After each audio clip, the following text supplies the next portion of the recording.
예수님의 친구, 여러분의 친구, 김태민 목사입니다. 사는 게 전쟁이죠. 생각지도 못한 일들이 터지는 게 전쟁이 분명해요. 인간이 살아가는 삶 자체가 전쟁터잖아요. 우리가 어느 자리에 있던 간에 전쟁과 같은 삶을 살아가고 있죠. 정말 뜻밖에도 생각지도 못한 일들이 계속 터져요. 그 전쟁이 일어나는 것은 서로의 기준을 세우다 보니 이 부딪히는 충돌 때문에 일어나요. 그 기준이 정확할까요? 서로 양 방향이 뭐 정확하다고 이렇게 주장을 하지만 그 기준이 엉터리인 경우가 되게 많죠. 홍상수 감독 영화 제목에서 보듯이 지금은 맞고 그때는 틀리다와 같이 역사에 따라서 시간이 또 지나면 이게 틀렸고 이게 맞다라고 이야기를 하죠. 그 해석이 저마다 다르고 역사적 심판이라고 말하는 것, 이제 총선이 다가오죠. 정권에 대한 그 심판, 총선에 대한 심판, 사람에 대한 심판, 이것이 각각 달라요. 우리 축구 경기를 보시면 국가대표 감독이 잘 못하면 이제 심판해야 된다고, 경질해야 된다고 그러잖아요. 근데 그때는 틀린 것 같은데 이때는 맞고, 이게 역사라는 것이 있죠. 근데 해석이 정말로 정확하고 올바른 방법이 한 가지가 있어요. 그것이 무엇이냐면 전지전능하면 돼요. 모든 것을 빠삭하게 마음까지 다 알면 그 전쟁은, 그 심판은 정확한 거예요. 역사에 대한 전쟁, 그 심판이 오차 없이 정확한 것은 전지전능하신 존재만 판단할 수 있다는 것이죠. 성경에서는 전지전능하신 분이 바로 여호와 하나님이라고 말씀하고 있어요. 1절에 보실까요? 그날에 7여자가 한 남자를 붙잡고 말하기를 우리가 우리 떡을 먹으며 우리 옷을 입으리니 다만 당신의 이름으로 우리를 부르게 하여 우리가 수치를 면하게 하리라. 유다 민족이 아수르 민족과 전쟁에서 패배한다는 내용이에요. 전쟁에서 이제 싸우고 죽이고 하다 보면 살아남은 7명의 살아남은 그 남자 한 명을 향해서 7여자가 자신을 걷어달라는 내용을 담고 있어요. 유다 백성들이 하나님의 말씀에 불순종했어요. 그들이 해야 할 일은 세상에 빛이 되는 존재로 살아가는 일인데 그들의 불순종으로 인하여서 전쟁이 일어났죠. 그로 인하여서 많은 남자들이 이제 전쟁에서 패배를 당해 쓰러졌고요. 그로 인하여서 많은 여자들이 한 남자를 향하여서, 7여자들이 한 남자를 향하여서 자신과 함께 청혼해달라고, 함께 살자고 이렇게 이야기를 한다는 것이죠. 그것을 감당하지 못함으로 전쟁이 일어나고, 이제 순종하지 못함으로 전쟁이 일어나고, 이런 비극적인 그런 남자가 적고 여자가 많아지는 그런 세상으로 바뀌었다는 것이죠. 하나님의 법을 떠나면 늘상 혼돈스럽고 전쟁과 같은 삶을 살아간다는 것을 보여주고 있어요. 우리가 사는 세상이 제대로 돌아가고 있다고 믿고 계신가요? 제대로 돌지 않고 있다는 거 모두 아실 것입니다. 이게 세상이냐, 이게 법이냐, 이게 정이냐, 라고 이제 내세우죠. 정신없고 혼돈된 세상이라는 것이죠. 우리가 세상 모든 전 세계를 봐도 이게 맞냐라는 것을 생각해 볼 때 틀리잖아요. 우리가 생각해도. 근데 그게 정의 마냥 돌아가고 있다는 것이죠. 하나님을 배제한 채 자신들의 주장을 내세우죠. 이게 세상이에요. 어디서나 자신들이 옳다는 것으로 싸우고요. 조금만 기분 나빠도 소송을 하면 이웃 간에 불화가 일어나죠. 하나님의 법을 떠난 인생들은 늘 전쟁하고 늘 자기 주장을 내세우며 살아간다는 것이죠. 이 아브라함과 그 롯이 있잖아요. 그 롯의 이제 아브라함의 조카가 그 종들과, 아브라함의 종들과 롯의 종들이 그 싸웠죠. 뭐죠? 우물 때문에 싸웠는데 여기에서 우리 현대적으로 생각해보면 너가 더 많이 가지려고 그러니? 그러면 막 소송을 하고 그러잖아요. 근데 아브라함은 어떻게 했죠? 너가 좌하면 나 우하고, 너가 우하면 난 좌할게. 이런 생각을 가졌어요. 왜 그럴까요? 하나님의 언약 속에서 살면, 하나님께서 개입하시는 그런 삶을 믿음으로 살면 이게 가능하는데, 그렇지 못하니까 소송과 경쟁으로서 이 세상을 살아가는 거예요. 하나님을 배제한다는 것이죠. 하나님의 법을 떠난 세상은 세상으로 만들어진 그 법을 되게 중시하잖아요. 근데 그 판사의 그 판결이 정의로울까요? 그렇지도 않잖아요. 그 사람의 뭐 전지전능하지 못하니까 그냥 증거 아니면 세상의 그런 흐름, 문화로 이렇게 판단한다는 것이죠. 하지만 하나님은 이 혼란스러운 세상을 가만 내버려 두시지 않아요. 분명 심판은 내려지지만 하나님은 심판하세요, 이 세상을. 그게 정의예요. 사람들은 이 성경에 나온 심판을 가지고도 야, 이게 하나님께서 이게 심판한 게 맞냐, 이게 맞냐라고 하지만 하나님은 모든 사람의 마음을 아시고 전지전능하신 그 전제 속에 있기 때문에 하나님의 심판은 완전하세요. 분명 심판은 내려지잖아요. 그렇지만 피할 길은 항상 열려 있다는 것을 말씀하고 있어요. 2절을 보십시오. 그날의 여호와의 싹이 아름답고 영화로울 것이요 그 땅의 소사는 이스라엘의 피난한 자를 위하여 영화롭고 아름다울 것이며, 여호와의 싹은 새로운 이스라엘 메시아를 의미해요. 이사야에서는 하나님의 자녀들인 남은 자들을 의미하고요. 새로운 이스라엘, 새 이스라엘이죠. 결코 버리지 않겠다는 것이죠. 언약하신 그대로 포기하지 않으시고 너희를 붙들어 갈 거야. 너희를 붙잡고 갈 거야. 내가 남은 자들을 계속 세우며 붙잡고 그 언약을 지킬 거야 라고 말씀하시는 것이죠.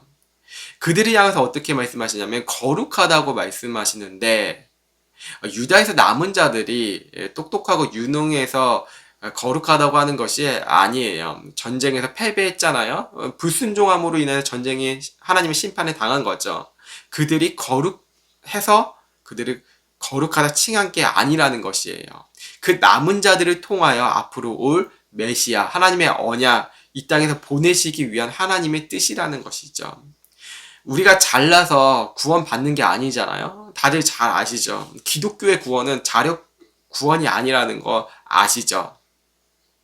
이 땅에서 사명을 가지고 살아가는 이유, 구원받는 이유가 분명히 있다는 것이죠. 다시 오실 예수님을 예비하기 위한 하나님의 도구로서 살아간다는 거 여러분 잘 아시죠? 우리에게 선함이 없고 그리스도 안에서 살아감으로써 우리를 향해서 거룩하다고 말씀하고 계시는 것이에요.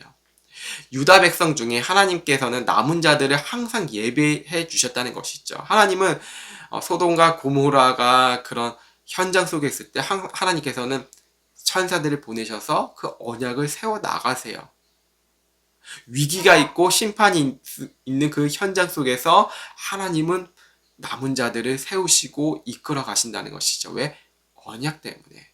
4절을 보시면 이는 주께서 심판하는 영과 소멸하는 영으로 시온의 딸들의 더러움을 씻기시며 예루살렘의 피를 그 중에 청결하게 하실 때가 됨이라.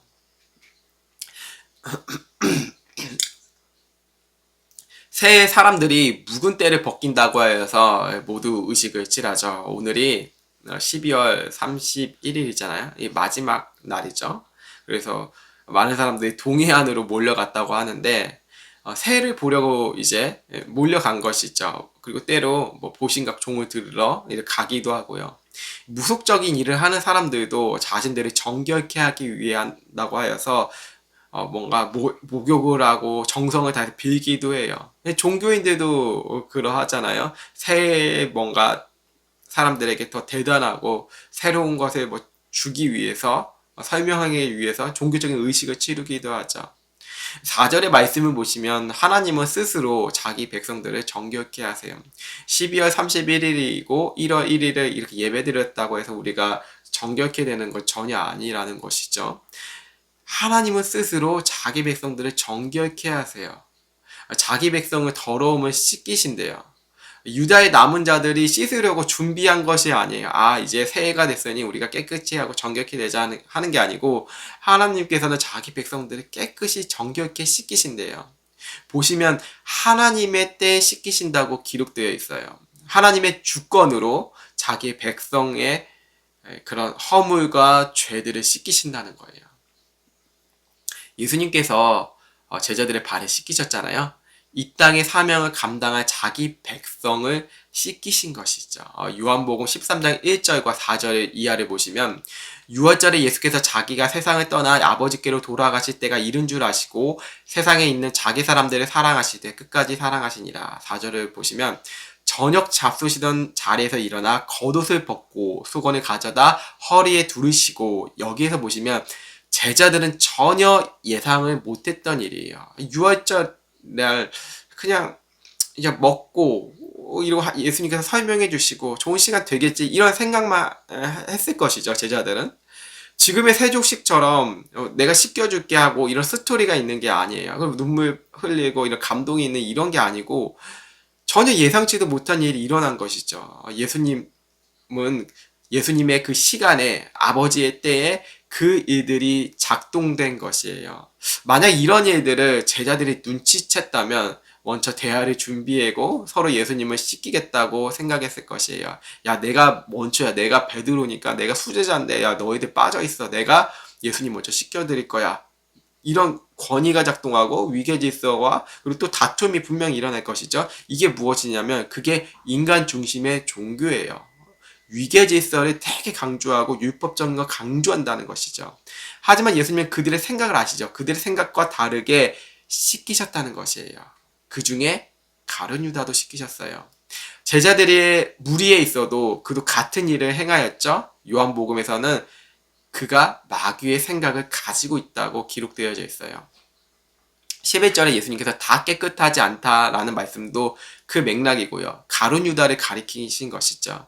그가 행했던 일은 끝이 심판을 받아 비극적인 결말을 맞이했다는 것이에요.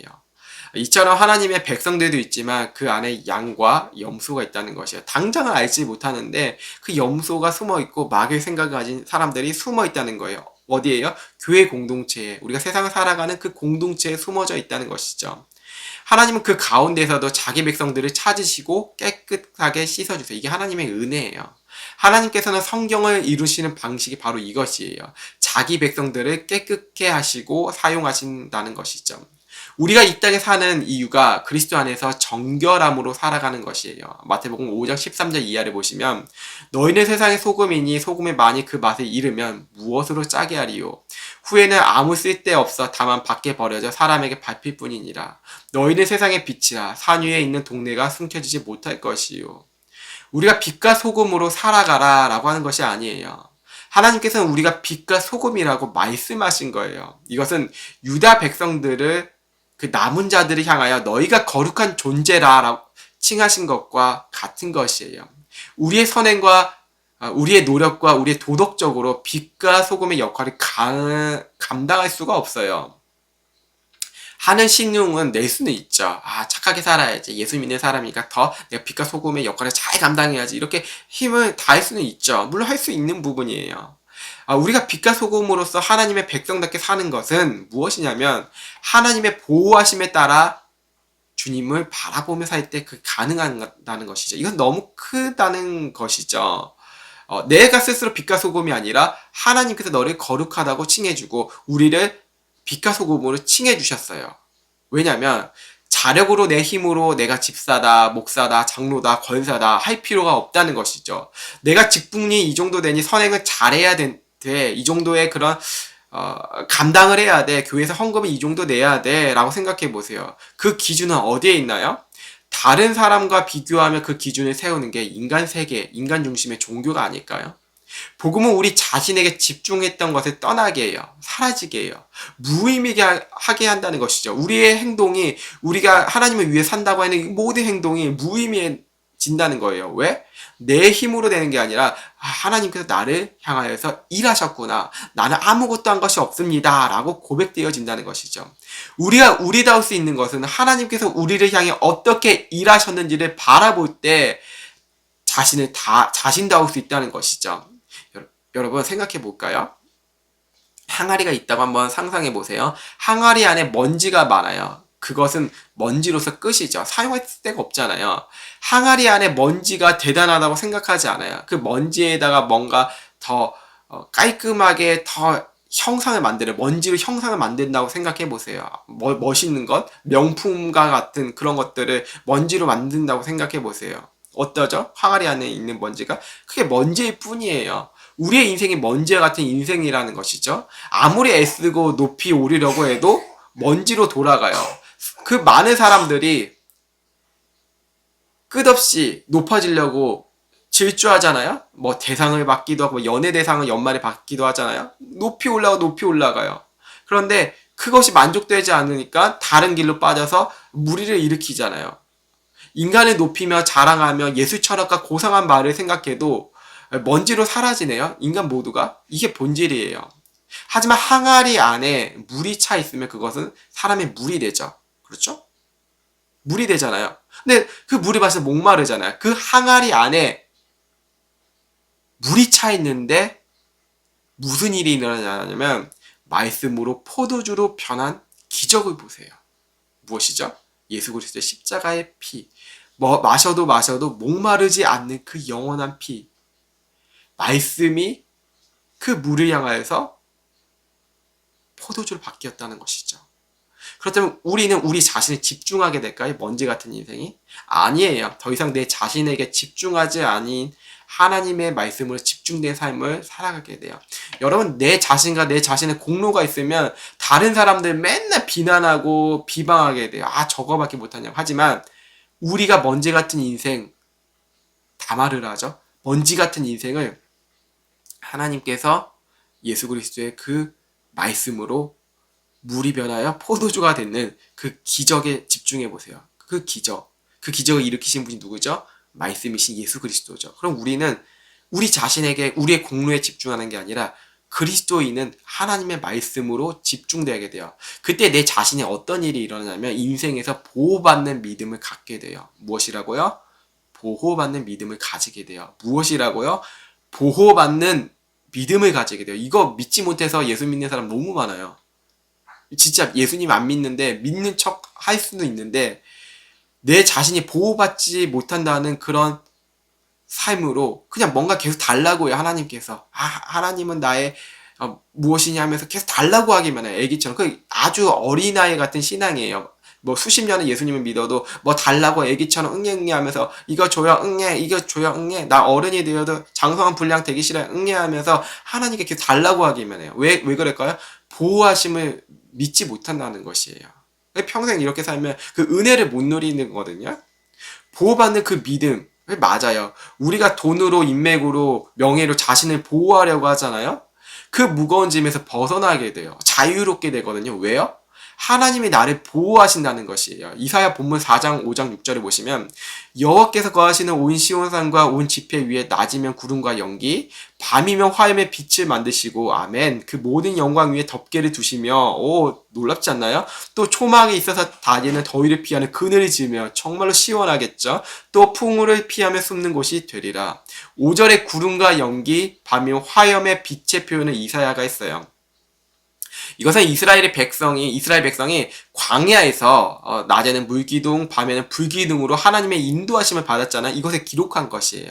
인생의 여정 속에서 물기둥과 불기둥의 보호하심은 절대적으로 필요한다는 것이죠. 우리가 광야라는 그 미래가 있잖아요. 보이지 않는 미래가 있잖아요. 알 수 없는 미래. 그때 무엇이 필요하냐면 하나님의 물기둥과 하나님의 불기둥이 필요하다는 거예요. 그게 무엇이죠? 하나님께서 구원의 길로 이끄시는 그 구원의 여정 가운데 함께 하심이 필요하다는 것이죠. 그게 바로 보호하심이에요. 이스라엘 백성들이 그들이 노예 생활하면서 구원은 무엇이었냐요? 애굽의 문화 속에서 잘 먹고 잘 살고 목숨 유지하며 내 자식 잘 되고 우리 가정 행복하면 그게 삶이었어요. 그게 전부인 줄 아는 세상 문화였고요. 하지만 하나님께서 끄집어내시어 인생 전체를 물기둥과 불기둥으로 보호해 주시겠다는 것이죠. 그게 구원이라는 거예요. 사람이 생각했던 구원은 되게 협소하고 한정적이고 그들의 문화 속에서 살지만 하나님은 그 문화를 뛰어넘어서 하나님의 구원으로 그들의 삶의 여정을 이끌어 주시겠다는 것이에요. 저는 여러분이 정말 이게 믿어주셨으면 좋겠어요. 믿어지셨으면 좋겠어요. 정말로.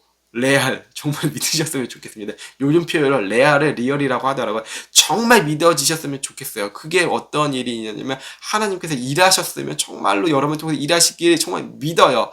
변화시킬 것은 하나님의 말씀뿐이고 하나님의 보호하심은 하나님의 말씀뿐이라는 것이죠. 하나님의 말씀은 나의 발등에 등불이라는 것이 나의 빛이라는 것이죠. 하나님의 임재와 빛으로 혼돈되었던 내 세상이 떠나가고 복음의 세계관으로 살아가게 된다는 것이죠. 4장 6절에 초막이란 단어가 나죠. 초막으로 번역된 히브리어 단어 수카예요. 수카. 이 단어는 초막절에 사용되는 네, 종말에 지켜질 초막절이 연상시켜지게 돼요. 바로 스가랴서 14장 16절에 이렇게 기록되었어요. 예루살렘을 치러 왔던 이방 나라들 중에 남은 자가 해마다 올라와서 그 왕군의 여호와께 경배하며 초막절을 지킬 것이라. 마지막 때에 종말의 때에 이방인들이 초막절을 지킬 것이라는 것이에요. 하나님의 예배에 상관없는 사람들이에요. 이 밖에 클럽에 다니고 그리고 해외여행만 좋아하고 인생을 즐기고 골프 치러 나가는 이런 사람들이 어찌된 일이 하나님의 예배할 것이래요. 왜요? 왜 이런 일이 일어나죠? 하나님의 말씀이 전해지고 이스라엘에서만 머무는 것이 아닌 열방으로 하나님의 말씀이 풍성히 전해진다는 것이에요. 여러분 어떤 분들은 예수님을 잘 모르는 분들은 야, 그 구약에 있는 구약 성경 그 이스라엘 사람들 유대인들 믿는 그거 걔네 종교 아니냐? 사막 종교 아니냐? 이렇게 생각을 하시는데 하나님은 분명히 기록하셨어요. 그 열방을 향해 이방인들도 이 초막절 그 예배를 드리겠다는 것이죠. 그들도 자신이 하나님의 백성이 되어서 우상을 버린다는 것이에요. 마가복음 16장 15절 이하에 또 이르시되 너희는 온 천하에 다니며 만민에게 복음을 전파하라. 믿고 세례받는 사람은 구원을 얻을 것이요 믿지 않는 자는 정죄를 받으리라. 이방인들이 하나님의 말씀을 듣고 구원을 받는다는 것이에요. 이것을 전하기 위해서 우리를 부르신 것이죠. 하나님의 보호하심은 우리가 가는 길에 빛이 되게 해주세요. 그 빛을 통하여 예수님을 모르는 사람들이 알게 돼요. 우리도 이 동일한 방식으로 빛을 봄으로써 예수님을 영접하게 되었죠. 구한말 때 미국의 선교사들이 영국의 선교사들이 이 땅에 오고 싶어 했겠습니까? 하나님의 마음 없이는 이 조선이라는 땅에 올 수가 없었어요. 그들이 무엇이 있었기 때문에 왔을까요? 하나님의 임재를 경험하고 하나님의 보호하심을 분명히 믿었기 때문에 그 조선이라는 땅에서 정말로 자신의 피를 뿌리고 자신의 자녀를 묻고 자신의 아내를 묻고 자신의 남편을 묻을 수 있었던 것이에요. 정말 손해보는 일이 아닌가요? 여러분 현대의 그 축복 있는 그 복음 잘 되고 구하는 것마다 다 될 거예요. 이런 복음이 아니잖아요. 선교사들이 와서 오히려 헌신할 수 있었어요. 왜 헌신할 수 있을까요? 주님께서 나를 위해서 죽으셨다는 것이 너무나 감동돼서 너무 기뻐서 그거 아니면 안 되기 때문에 하나님의 임재하심이 하나님의 보호하심 나를 보호하기 때문에 어디든지 가든지 딴 근심이 없으리다. 주 안에 있는 나에게 딴 근심 없다는 거예요. 내 앞길 멀고 험해도 나 주님만 따라가리. 왜? 주님 사랑하기 때문에 주님이 나를 보호해 주기 때문에 그러한 방식으로 그러한 메커니즘으로 우리가 예수님을 믿게 된 것이죠. 우리가 우리 자력으로 믿는 종교가 절대 아니라는 것을 알 수가 있죠. 사랑하기 때문에 하나님께서 우리를 사랑하시기 때문에 우리를 이 땅 가운데 보내주시고 또 우리가 또 보냄을 받고 또 계속 또 보내어주고 이런 일들을 경험한다는 것이죠. 교회는 보냄을 받는 곳이에요. 교회는 머무는 곳이 아니에요. 크리스찬 가정은 자녀들이 소유가 아니에요. 보내주는 거예요. 독립하게 보내주는 거예요. 어디로 파송한다는 것이죠. 학교로 파송하고 결혼으로 파송하고 뭐 시집살이 이런 게 전혀 없어요. 크리스찬들은 보내는 거예요. 섬기는 거고. 이 보호하심 속에서 우리가 사랑한다 갈 때 성령 충만이라고 말씀할 수가 있습니다. 여러분 인간이 부르짖는 성령 충만은 자기가 무언가 해보겠다는 감정적 호소가 되게 많거든요. 진짜 성령 충만은 하나님의 장막에 거하는 거예요. 여러분 우리가 공간에 지배될 때 전부인 양 살아가게 되잖아요. 어느 한 공간에 있으면 그거의 전부라고 생각을 하며 살아가게 돼요.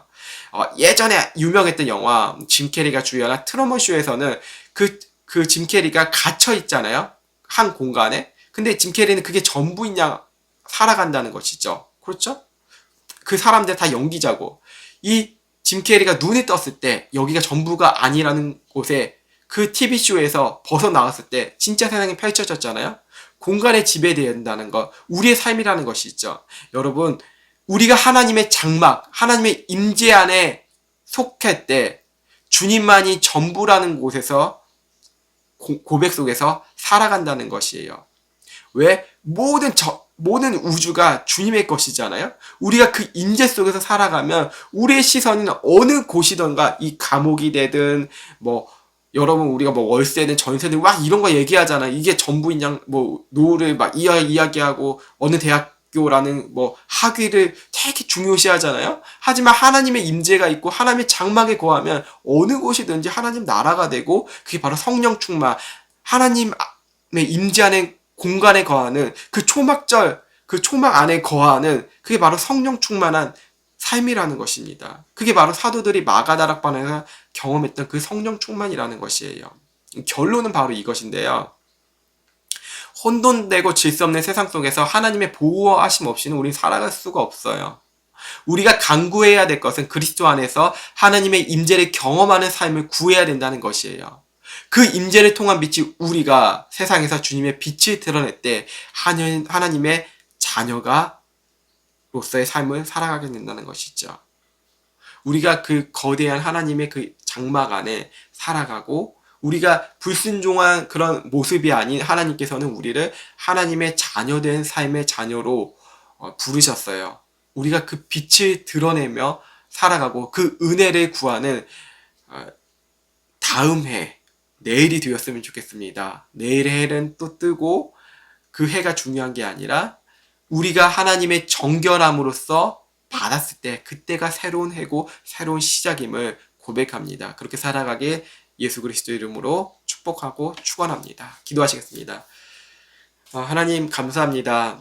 올 한 해가 금세 끝났습니다. 세월을 아끼라 때가 악하니, 정말로 금세 가는 이 세상입니다. 하나님, 우리가 하나님의 임재 안에서 하나님의 장막 안에 거하길 원합니다. 우리가 그 안에서 성령 충만을 받기 원하고, 늘 뜨거운 그 하나님의 사랑의 그 감정의 교제와 교류가 있길 원합니다. 하나님, 이 말씀을 듣는 모든 사람들이 예수님을 다시 믿게 하여 주시고 새로 깨닫게 하셔서 마음속에 정말로 예수님을 시인할 수 있게 도와주시고, 우연히 이 채널을 보고 이 유튜브 영상을 보는 많은 사람들이, 모든 사람들이 하나님을 정말로 아버지라 부를 수 있는 예수님을 자기의 죄를 씻겨주시는 유일한 분이라는 고백 속에서 하나님을 아버지라 부르는 영원한 생명을 누리며 살아가는 그런 시간이 될 수 있도록, 하나님의 때가 될 수 있도록 주님 축복하여 주시옵소서. 모든 시간 이 기도조차도 하나님의 뜻이 이루어지길 간절히 소망합니다. 살아가신 예수 그리스도의 이름으로 간절히 기도드립니다. 아멘.